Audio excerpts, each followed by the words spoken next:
Pour la première fois au Sénégal, une télé-réalité dédiée à l'entrepreneuriat a été pensée, conceptualisée et réalisée par une équipe talentueuse, celle de Yalam Communication. Pendant 8 épisodes, 10 candidats se sont prêtés au jeu. Ils ont été accompagnés, formés pour ensuite s'affronter lors de différentes séances d'élimination. Aujourd'hui, je suis en compagnie des 3 finalistes, Mamadou, Seynabou et Massar, et ils vont nous raconter cette belle aventure qui a été e-Booster saison 1, que j'ai été très fière de présenter. Chers internautes, bonjour et bienvenue dans la plateforme Le Podcast Nouvelle Version, épisode 7. Et je suis heureuse comme d'habitude d'être avec mon compagnon de podcast, mon chroniqueur maison, Abdoulaye Sidibé. Comment vas-tu, Abdoulaye? Écoute, je vais bien et c'est toujours un plaisir d'être avec toi, Sophia, dans toute cette aventure qu'on mène ensemble. Et je suis aussi content d'avoir fait la connaissance des 3 finalistes et hâte d'en savoir un peu plus sur vos projets respectifs. Et oui, ils sont là et il y en a qui sont venus de loin. De très loin. De très loin. Ouais, de Tambacounda. Franchement, bravo à toi. En tout cas, merci. En tout cas, tu nous as honorés. Et justement, on commence avec Mamadou Diallo, finaliste de e-Booster, venu tout droit de Tambacounda pour participer à la plateforme. Comment tu vas? Je vais très bien. C'est un plaisir aussi de participer à cette plateforme. Très intéressant, très instructif pour le monde entrepreneurial, pour le monde du business. Donc, je vous remercie. Je salue aussi mes 2 collègues qui sont là aussi. Et espérons qu'on va parler ici et développer beaucoup de choses qui seront très bénéfiques pour les jeunes startups sénégalaises. C'est le but, Mamadou. Merci d'être venu de si loin pour participer à ce podcast. Tu nous as respectés. Tu honores le contrat. Seynabou Diallo, ma belle Seynabou. Nangadef? Bayan ci jam? Ça va. Yaa ngi préparé final bi. Naka stress bi? Pour l'instant, je ne suis pas stressée, comme Konyo Golkay. Naka mise en scène yi. Celle-là, on la connaît pour ses mises en scène. Yaa ngi préparé. Non, je l'ai mis en stand-by d'abord. Pour l'instant. Je suis sûr, elle est en train de préparer. Oui, c'est clair. Comment vas-tu, Massa? Ouais, écoute, moi ça va très bien. Je suis content aujourd'hui d'être là avec surtout les finalistes. Donc ça faisait longtemps, on ne s'est pas vu. Et content de participer à une émission de la plateforme. Le plaisir est pour moi. Félicitations à tous les 3. Encore une fois, on se retrouve quelques mois après. Et vous avez beaucoup bossé, c'est pour ça que vous êtes là aussi. Les autres aussi. On fait un coucou à tous nos candidats de e-Booster qui évoluent dans leurs différents domaines. Mais 3 finalistes, 3 entrepreneurs dans le domaine agricole. Je pense que c'est pas anodin. Non, clairement, c'est pas un hasard. Et effectivement, le monde agricole a le vent en poupe ici au Sénégal et en Afrique de manière générale. Et ce qui m'intéresse et ce qui m'interpelle le plus, c'est leurs jeunes. Ils sont jeunes. Oui. C'est-à-dire qu'aujourd'hui, vous reflétez vraiment cette jeunesse qui veut mettre la main dans le cambouis, comme on dit, prendre le bleu de travail, retrousser les manches et créer de la valeur. Et ça, franchement, c'est à saluer. C'est à saluer, c'est important à saluer. Moi, ce que j'aimerais déjà, c'est que chacun de vous me parle un peu de son parcours entrepreneurial. Comment vous êtes devenu entrepreneur? Décidé de faire ce Afrique, entrepreneuriat, parce que voilà, c'est pas facile, on le sait. Mamadou, parcours entrepreneurial. Moi, je dis que depuis tout petit, j'avais l'habitude, j'avais ce désir de changement, de révolution, de voir les choses différentes. Donc, par la voie royale qui était là, l'école, allez-y, vous allez faire des cours, et après, diplôme, tu auras un travail. Mais j'avais tout le temps ce fibre entrepreneurial, parce que quand j'étais petit, des fois je récupérais les sacs vides de la maison, ou bien les bouteilles vides de la maison, je vais vendre ça et récupérer quelque chose. Donc j'avais cette culture de gain. Bon, après par la suite, j'ai fait le droit, ça ne m'enchantait pas, j'ai eu mon master qui est licence en droit public, option relations internationales. Bon, jusque-là, je n'étais pas épanoui. Après, j'ai eu une bourse au Brésil pour aller étudier l'agriculture, système agraire. Là où j'ai eu un plus grand déclic. Parce que quand je présentais mes produits, quand je présentais mon mémoire, les gens ne me critiquaient pas ou bien ne faisaient pas de remarques sur le fond du travail. Ils faisaient des remarques sur. Ils me disaient que, por favor, Volta, vous dites que vous importez le café, j'ai dit oui. Vous dites que vous importez le riz, j'ai dit oui. Vous dites que vous importez ça, j'ai dit oui. Ils disent, à quoi sert votre agriculture? Et ceci m'a piqué l'esprit. Après, ils m'ont proposé de faire une autre thèse. J'ai dit, les gars, c'est bon quoi. Moi, je vais retourner au pays. Je suis revenu avec 12 dollars, presque 0 francs. Là, on a commencé l'aventure en 2022 avec une croissance qui est assez violente. On a levé pas mal d'argent. Des chiffres.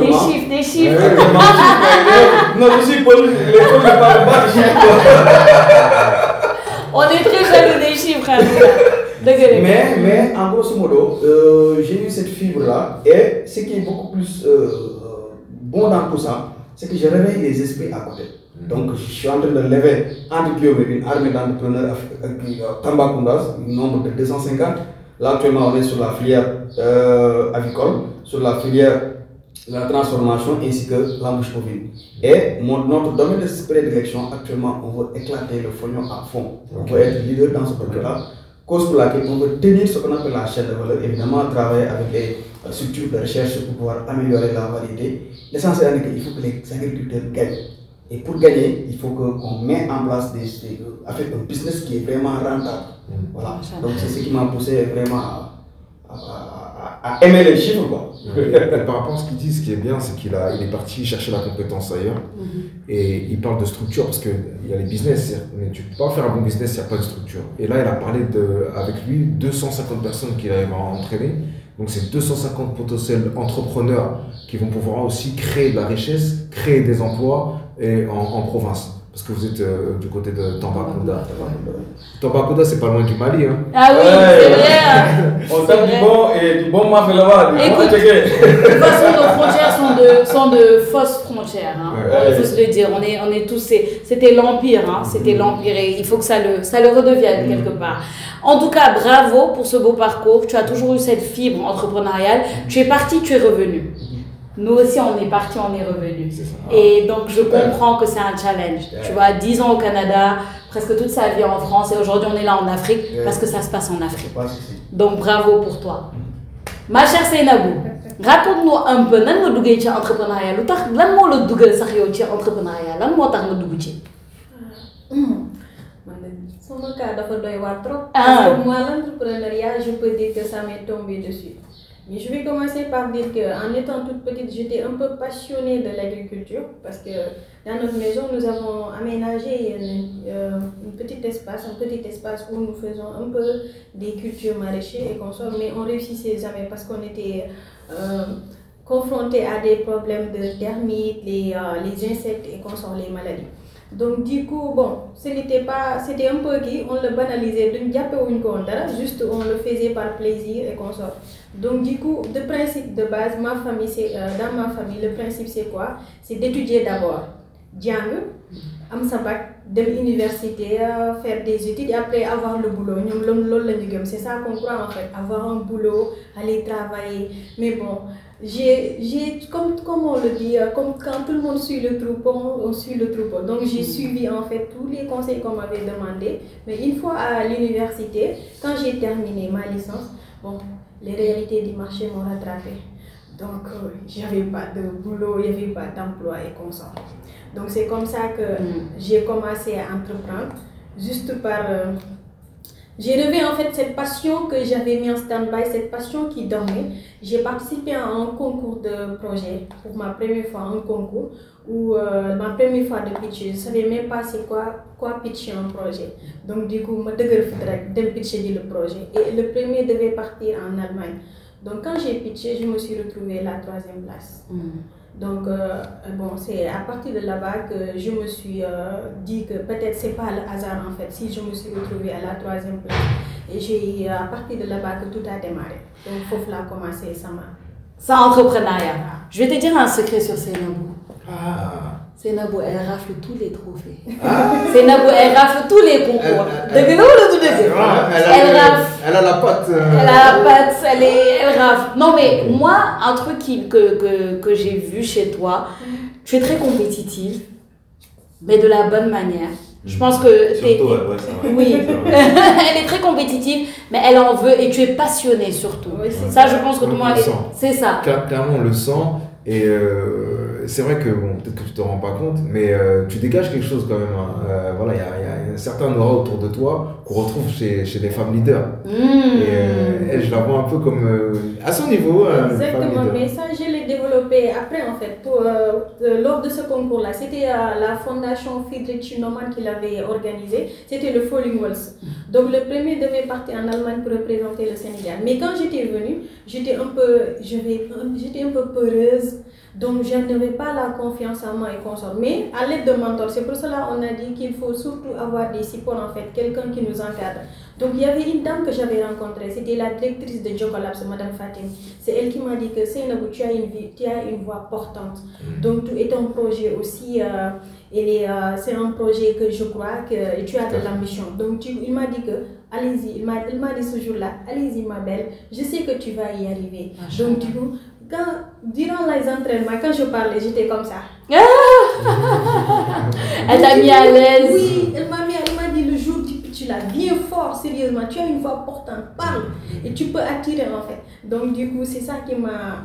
Et avec aussi e-booster aussi, avec les coachs, ça n'a fait que... Ah, ça a amplifié. Machallah. Tu pourras en inspirer plus d'une. Hein. Et oui, tu es sur le bon chemin, comme Mamadou et comme Massar. Massar, tu es aussi un revenant, n'est-ce pas? Ouais, c'est vrai. Explique-nous un peu cet amour que tu as pour l'entrepreneuriat africain. Alors, bon, moi, ça s'est fait, comme on dit, l'appétit vient en mangeant. Donc, moi, le déclic, c'était plus pendant la période du Covid. Donc avant la Covid, moi j'étais plus dans le système financier, la bourse, les cryptos. Et pendant la période du Covid, donc comme tout a chuté, on a perdu de l'argent. Et après, je commençais à me poser des questions, mais qu'est-ce que je peux faire comme activité? Et donc c'est par la suite que je suis revenu au Sénégal, j'ai commencé Tu étais où? J'étais en France. Du coup, je travaillais en tant que data engineer. Après, je suis revenu pour voir ce qui se fait, ce qui se passe. Donc, j'ai investi par-ci, par-là, et donc jusqu'à investir vraiment sur tout ce qui est pricing. Par la suite, j'ai investi dans une société de traders. Et depuis 2024, j'ai décidé de venir, de m'installer et de créer Holo. De beaux parcours, comme tu vois. Excellent, c'est des multi-entrepreneurs. C'est ça qu'on aime, et c'est ça peut-être le point commun. On est jeunes et en plus on a tous eu cette expérience à l'international et on revient donner au pays d'origine, en tout cas sur le continent. Ça c'est génial.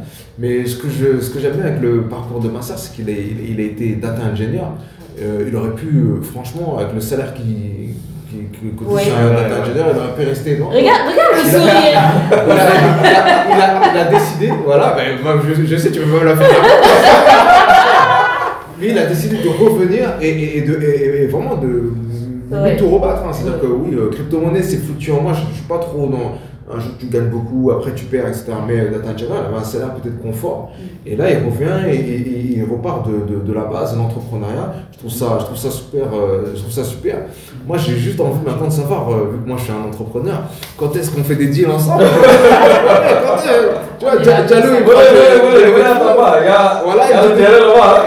il me dit ça, tac, et en plus, moi je fais. Je fais une petite pub, hein. Je suis lancé dans la rôtisserie, donc je suis traiteur spécialisé dans le poulet rôti bio et local. J'aime beaucoup le poulet, hein. Ah ouais, bah voilà. Ah voilà, donc vous êtes sur la chaîne de valeur. Exactement, c'est-à-dire que nous, on pourra même utiliser les services de Massar, avoir aussi la possibilité et la chance de collaborer avec Seynabou et nous fournir chez notre ami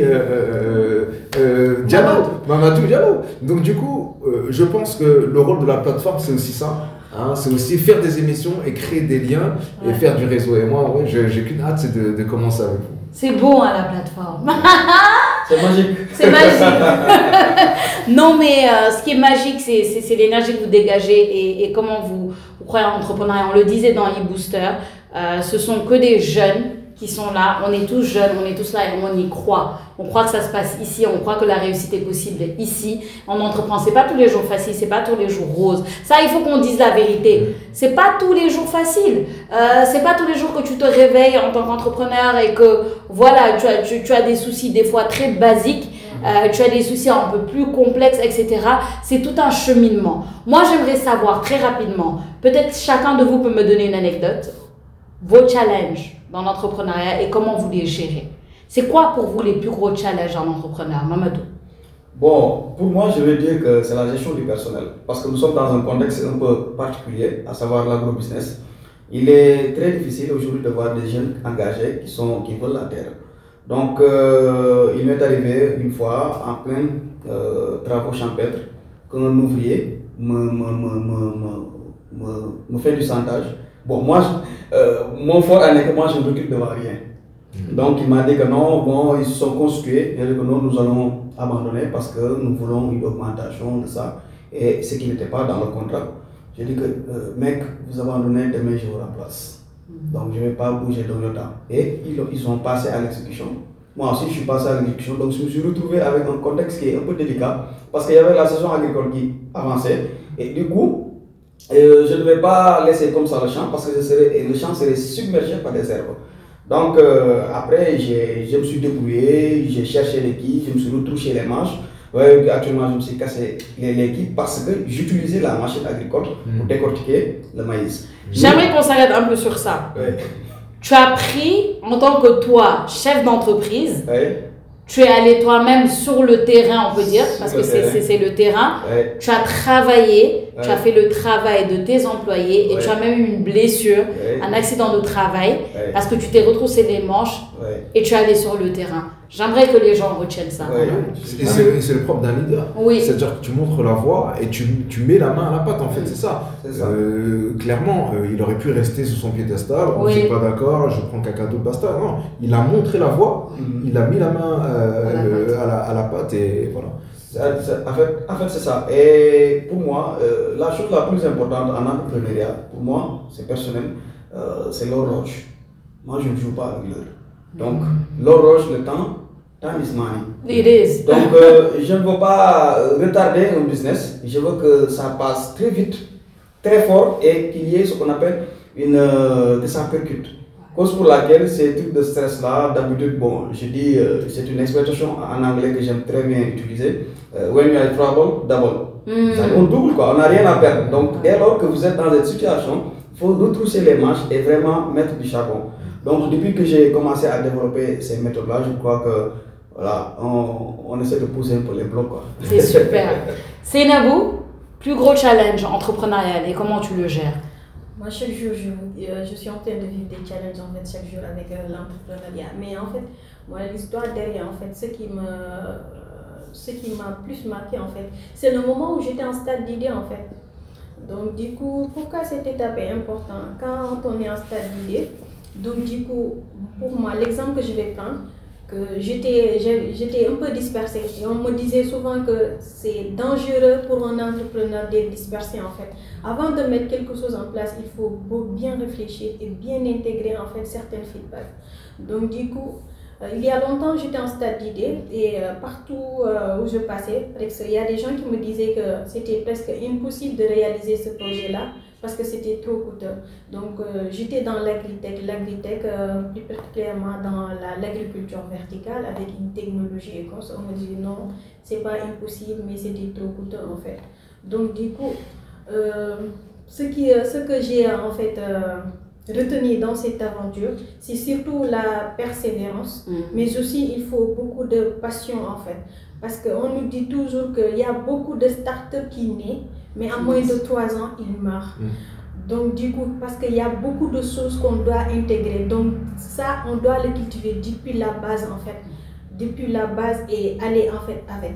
Donc du coup, ce que je retiens sur ça, c'est la passion. Donc chaque jour, j'ai une citation que je partage des fois avec mes amis entrepreneurs pour leur dire que quand vous faites quelque chose, si vous êtes passionné de ça, si chaque jour vous trouvez une raison le soir d'abandonner, c'est que le matin vous allez trouver 1000 raisons en fait de vous lever et de continuer à faire cela. Machallah. Tu as vu la femme inspirante, hein? Tu t'en fais même de l'applaudir et tout. Mais oui. Continue, c'est une Mais oui.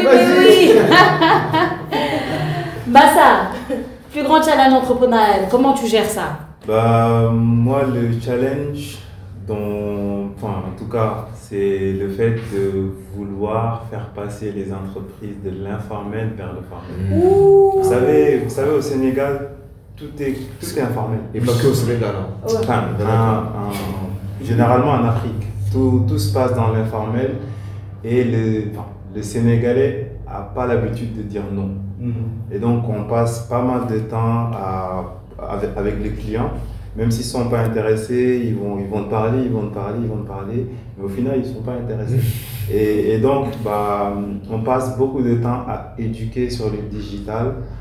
Et ça, c'est un gros challenge que nous sommes en train d'essayer de résoudre pour faire, en tout cas, pour digitaliser tout le process côté secteur Horeca. Ça, c'est un gros défi, hein, la digitalisation des process. Hein. Parce que déjà, il n'y a pas de process de base, donc il faut déjà process. Exactement. Sensibiliser, à accepter, parce qu'il faut qu'ils fassent le deuil. Tu vois, quand tu fais des choses cachées et tout, il y a une transition. Et ensuite, boum, tu les bascules sur de l'outil, de la montée en compétences. Donc, c'est de la formation. Tout à l'heure, vous me posez des questions. Moi, ça fait 17 ans que je suis dans la formation. Et je pense que, merci Sophia de m'avoir donné cette opportunité avec la plateforme, effectivement, de pouvoir être mis en relation directe avec des personnes comme vous. Ouais. Aujourd'hui, je suis dans le sport, donc je forme des personnes sur les métiers du sport. Mais à côté du sport, vous avez tous les métiers autour. Ça veut dire que la santé et le sport, la nutrition et le sport, c'est lié. Oui. Vous voyez ce que je veux dire? Voilà. Donc, non, mais je l'appelle mon serial entrepreneur. On va résoudre ensemble. Mais on va transformer les séances ensemble. Comme toi, tu as dit, le time is money. Moi, pour moi, c'est la même chose. C'est-à-dire que le temps, c'est le bien le plus précieux. Je ne peux pas aller au champ ou au marché Sandaga leur dire donnez-moi du temps. C'est pas possible. Le bien le plus précieux, et on ne sait jamais quand est-ce qu'on en aura plus. Voilà. On n'en a jamais assez. Donc, c'est important. On va rentrer dans l'aventure e-Booster maintenant. On est ici dans les locaux de Yalam Communication, je le rappelle. C'est cette équipe qui nous a réunis pour la première télé-réalité sénégalaise dédiée à l'entrepreneuriat. C'est fort. C'est incroyable. C'est incroyable. Et ça, je pense que dans quelques années, les gens vont se rendre compte. Tu sais, on est souvent comme ça. C'est après qu'on se rend compte de l'impact. Mais l'impact, il est là. C'est quelque chose d'extraordinaire qu'on a partagé ensemble. Donc moi, j'aimerais rentrer dans cette aventure-là et vous demander à chacun, je vais combiner deux questions en une. D'abord, comment est-ce que vous avez été amené à participer à ce beau projet qui est e-Booster, et comment vous avez trouvé l'aventure, les formations? Racontez-nous un peu votre aventure. Mamadou. Bon, moi je scrollais sur LinkedIn. Un jour je scrollais sur LinkedIn et j'ai vu l'affiche. J'ai dit que ça c'est intéressant parce que je suivais des fois l'émission de M6 qui va être mon associé. Donc c'est une émission que je ne rate pas. Je suis tout le temps. Je me dis que ça c'est une innovation, c'est une opportunité dans la mesure où c'est la première fois où nous serons ce qu'on appelle des haut-parleurs. Nous allons raconter notre vie, les gens vont nous découvrir. Nous allons nous vendre nous-mêmes, mais nous allons inspirer les générations. Moi, c'est la dimension la plus importante de l'entrepreneur pour moi. Parce que comme je vous l'ai dit au début, je veux une révolution. Je veux que ça change. Je veux que l'Afrique soit ce qu'on appelle une colosse économique. Et pour cela, il faudra drainer une masse. Il faudra drainer des gens autour d'une vision extrêmement attrayante. Et j'ai dit comme ça, je vais pas rater ça. Bon, j'étais à Kérou, à une mission avec la coopérative allemande. Et j'ai dit que non, le soir, je vais faire une petite vidéo. Après, j'ai fait un speech. Une petite vidéo d'1 minute, je crois, parce qu'ils avaient dit que ça ne doit pas dépasser 1 minute. J'ai fait ça. Bombardé. Voilà, 1 minute. Et après, voilà, finalement, on m'a dit que vous avez été retenu. Et l'équipe m'a contacté. C'est l'occasion aussi de le souligner. C'est une équipe extrêmement forte, extrêmement calibrée dans ce qu'ils font. Les programmations sont bien faites. J'ai trop aimé le leadership de Madame K, de Tcherno, avec Malik, Bamba, etc. Toute l'équipe, ils ont montré qu'au-delà des projecteurs, eux, en réalité, ils sont dans l'entrepreneuriat. C'est clair. Voilà. Et aussi, j'ai vécu des moments très positifs parce que j'ai partagé des relations amicales avec mes collègues. J'ai même réseauté. Je travaille avec d'autres actuellement sur d'autres projets. J'ai eu aussi l'occasion d'avoir, pour la première fois de ma vie, une formation personnalisée. Alors, les formations étaient personnalisées, c'est-à-dire que les formations étaient calibrées en fonction de vos besoins. Et on a eu à emmagasiner beaucoup d'expériences là-bas. Et je crois que pour une expérience de telle dimension, c'est la première fois que j'ai eu à à rencontrer vraiment ce cénacle d'entrepreneur.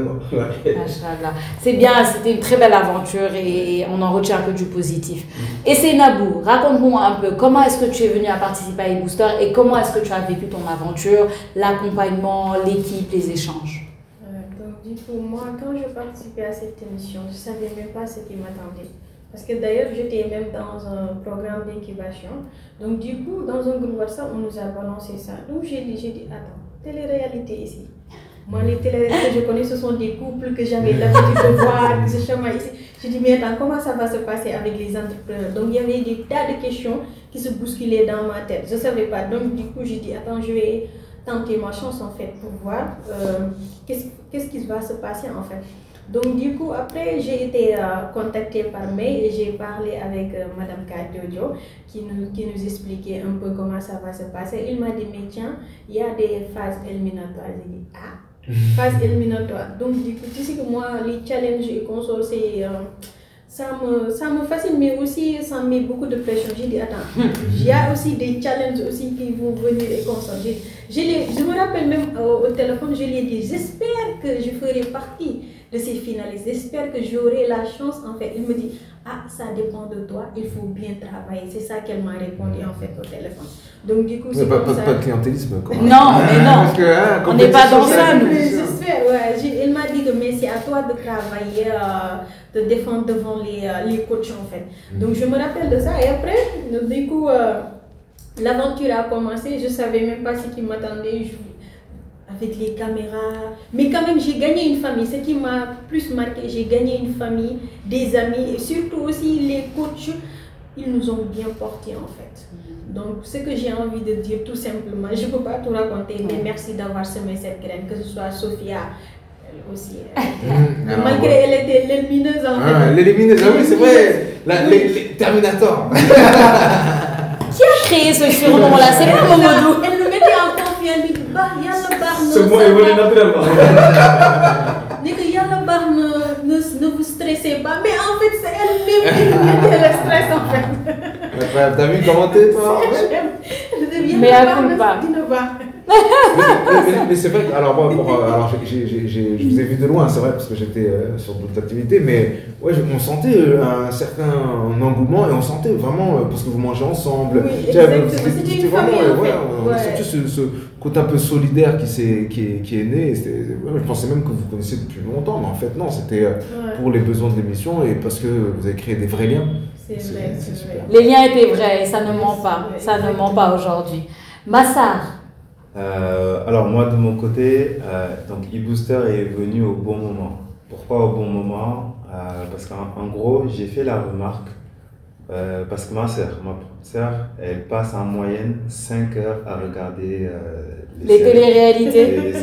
Et donc moi je me pose la question, mais de tout ce que vous regardez, tous les topics c'est amour, famille, je dis mais qu'est-ce que vous y gagnez au final, tu vois? Et par la suite, j'ai vu la vidéo sur LinkedIn avec les Balkissa qui parlaient. Il y avait une Seynabou aussi que j'avais vue. Donc j'avais vu des entrepreneurs qui faisaient la promotion du programme. Après, j'étais allé voir qu'est-ce qu'ils proposaient. Du coup, j'ai postulé. Et bon, j'avais été sélectionné du coup. Et bon, pourquoi j'ai accepté de participer à l'aventure? Parce qu'il y a une citation d'un très bon ami à moi qui dit en fait on est la moyenne de ceux qui nous entourent. Et ça c'est tellement vrai. Donc quand tu es entouré d'entrepreneurs, tu es obligé de donner le meilleur de toi-même. Et donc pendant ces 10 jours là, on a tellement appris sur le plan technique, sur le plan humain, que c'était une aventure incroyable. Et oui, il me ramène dans des souvenirs. Ouais, la nostalgie, on voit les équipes effectives. Ouais, non, tu sens la passion de l'entrepreneuriat dedans. Et ce que j'aime aussi, c'est le côté un peu pionnier de ce concept. Vous êtes les premiers, pour moi, ouais, c'est ça, vous êtes les premiers à avoir fait ça, ici au Sénégal, en Afrique du coup. Je pense et j'espère que voilà, ça va se pérenniser, qu'il y aura d'autres épisodes. Et que vous aurez un rôle à jouer, tu sais, en mode de mentor et tout, et du coup, ça soit l'éliminateur. Non, mais c'est important important ce que tu viens de dire, Abdoulaye, parce que, comme tu dis, il fallait oser. C'est la première fois et c'est important. Il fallait oser le faire, il fallait se dire que ça va marcher, il fallait se dire que oui, on a besoin de ça. On a besoin de programmes qu'on regarde, mais aussi éducatifs. Tu vois, lucratif, éducatif et créatif et divertissant aussi. Parce que e-Booster, c'est aussi divertissant. On a vu des séances de sport qui nous ont fait mourir de rire. C'était chaud. Oui. On a vu des moments intéressants que vous avez passés ensemble, etc. Il faut maintenant que ce soit accompagné. Il faut que ces initiatives-là soient accompagnées. C'est important. Il faut vraiment que les gens qui doivent le faire mettent la main à la pâte aussi de leur côté et accompagnent. C'est là où tous les dispositifs qui existent aujourd'hui au Sénégal et qui sont nombreux, je ne pourrais pas tous les citer, mais on sait de quoi on parle, c'est peut-être là le moment à jouer. C'est-à-dire qu'aujourd'hui, vous avez un sujet, c'est l'entrepreneuriat des jeunes. Là, effectivement, on a un focus sur l'agro-business, donc tout ce qui est agri, parce que c'est quand même le futur de l'Afrique. On va être plusieurs milliards dans quelques années. Il va falloir nourrir toutes ces personnes-là et il vaut mieux commencer par nous-mêmes. En plus, c'est des choses qui peuvent se faire depuis nos terres à nous. On n'a pas besoin, en fait, on n'a même pas besoin d'importer, en fait. Si vous regardez bien, on a 54 pays dans toute l'Afrique, on n'a pas besoin d'importer normalement. Chaque pays peut être autonome. Et quand on parle du Sénégal, que ce soit au niveau de Tambacounda, de la vallée du fleuve, ou même ici proche, Thiès, les alentours, ou même vers les Ziguinchor, il y a tout ce qu'il faut. Aujourd'hui, on parle des téléréalités basiques. Moi, je dirais sur les équivalents des love stories, ce genre de choses. Mais en vrai, ça, c'est pionnier et c'est responsable et c'est ce qu'on veut comme type de contenu. C'est ça. Merci à Madame K d'avoir merci Madame K cette idée. Merci à Madame K, merci à toute l'équipe de Yalam Communication, merci à tous les coachs, merci aux partenaires. On espère qu'il y aura encore plus de partenaires, il le faut. Surtout pour ce qui arrive. Et ce qui arrive, c'est la grande finale. C'est vrai, il n'y en aura qu'un qui va rester, c'est ça. Qui sera le grand gagnant de la grande finale? Est-ce qu'on fait des pronostics? Moi, j'ai pas le droit. Ah oui, moi je fais mon pronostic. Moi, j'ai pas le droit. Tu me diras. Ça va se taper, ça va se taper. Mais ça va se taper et franchement, les spectateurs, c'est vraiment des profils super intéressants. C'est des entrepreneurs qui ont la tête sur les épaules, c'est des personnes qui en veulent, ils savent pourquoi, ils ont la vision, ils ont les ambitions, ils se donnent les moyens aussi de leurs ambitions, ils sont sur le terrain et vous pouvez, je pense, les contacter sur les différents réseaux sociaux. Tout à fait. Voilà, ils sont présents. Le 19 avril 2025, en direct sur ITV, il y aura la grande finale de e-Booster. Mamadou Diallo, Seynabou Diallo, Massar Sall, vous serez en compétition. Je ne sais pas si vous vous souvenez de ma première phrase lors du premier épisode de e-Booster. Je vous disais, c'est une compétition. Et j'ai fini avec la même chose. L'épisode 8, je vous ai dit, ça reste une compétition. Et je vous le répète, ça reste une compétition. Never forget. Never forget. Moi, j'aimerais savoir comment vous préparez ce grand jour. Mamadou, comment tu te prépares à cette grande finale? Dans quel état d'esprit tu es? Bon, positif, comme d'habitude, parce que j'ai l'habitude de le dire, quand moi je fais une chose, je dis que toute chose, les résultats, le plus souvent, le résultat, c'est divin. Voilà, c'est Dieu qui dit que, mais en ce qui concerne l'obligation de moyens, je déploie tous les moyens qu'il faut pour atteindre mes objectifs. Donc dans toute compétition, aujourd'hui c'est e-Booster, parallèlement, je compétis avec des projets, des appels à candidature. J'essaie de les arracher un à un. Donc c'est ça ma philosophie parce que j'aime ça, j'aime me frotter, j'aime les challenges parce que c'est dans les challenges que j'ai grandi, que c'est dans les challenges que j'obtiens mieux. Et pour la petite histoire, d'habitude, je ne regarde pas les trucs de business plan, BP, etc. Non, je fonce sur le marché.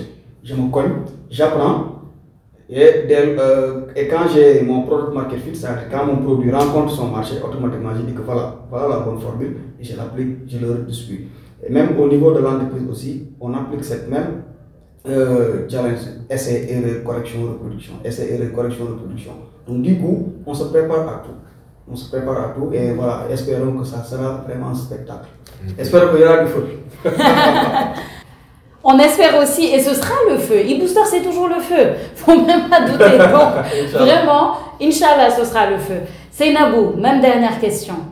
Toi, Madame Stress, Madame Mise en scène, Madame, le dernier jour, je suis tellement stressée. Comment tu prépares cette finale? Pour l'instant, je fais rien, je reste optimiste seulement. Donc, du coup, je me concentre pour l'instant sur ma start-up en fait. Donc, je suis en phase de production. Il y en a l'aime que je. Inch'Allah. Tu vas tu fly toujours. Mais gars, est-ce que quand il dit je ne fais rien, est-ce que vous la croyez? Non, perso, moi je ne crois pas. Yomi, elle est en train de mijoter quelque chose. Toujours. C'est pas juste. Qu'est-ce que je lui ai fait en fait moi ça? Et donc, c'est ça, tu as fait donc budget. Massa, toi, comment est-ce que tu prépares cette grande finale? Pour le moment, comme l'a dit bien Seynabou, en fait, on est plus focus sur nos business respectifs, la satisfaction de nos clients. Donc, le meilleur moyen en tout cas d'attaquer cette finale-là, c'est de livrer, et après, on va venir parler de ce qu'on sait faire, et après, c'est le jury qui va prendre. Mais tout ce que je leur avais dit ça, on n'a jamais vu le Real Madrid perdre une finale.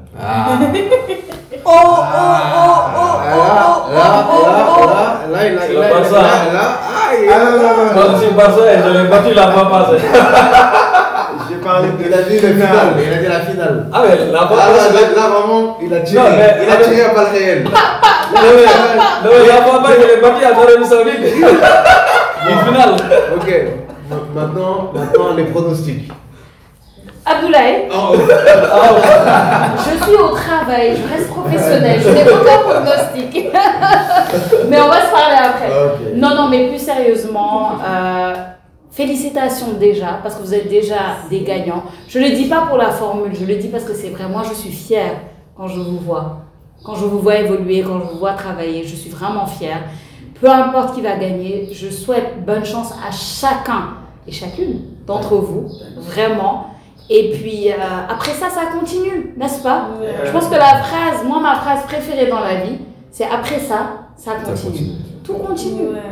Donc, félicitations à vous, bonne chance à vous, un grand merci à vous, parce qu'on apprend aussi de vous, de votre détermination, de votre parcours et de comment vous en êtes arrivé là aujourd'hui. On peut imaginer où est-ce que vous en serez dans quelques années, vraiment.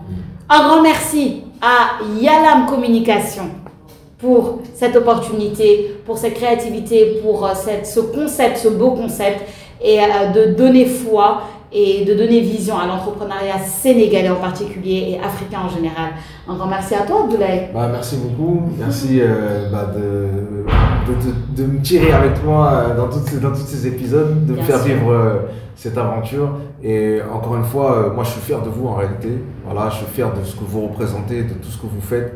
Bravo encore pour vos parcours respectifs et que le meilleur gagne. On va s'arrêter là. Que le meilleur gagne. Et pour moi, les meilleurs, c'est l'équipe de la plateforme. Un grand merci à toute l'équipe de la plateforme. Merci à vous, chers internautes, parce que vous êtes aussi un membre de l'équipe, parce que vous nous suivez sur toutes les plateformes et c'est grâce à vous qu'on continue chaque mois à vous produire ces belles émissions qu'on espère que vous appréciez. Je vous donne rendez-vous dans le prochain épisode de La Plateforme, le podcast nouvelle version. Je suis Sophia Abba et je vous dis à très bientôt.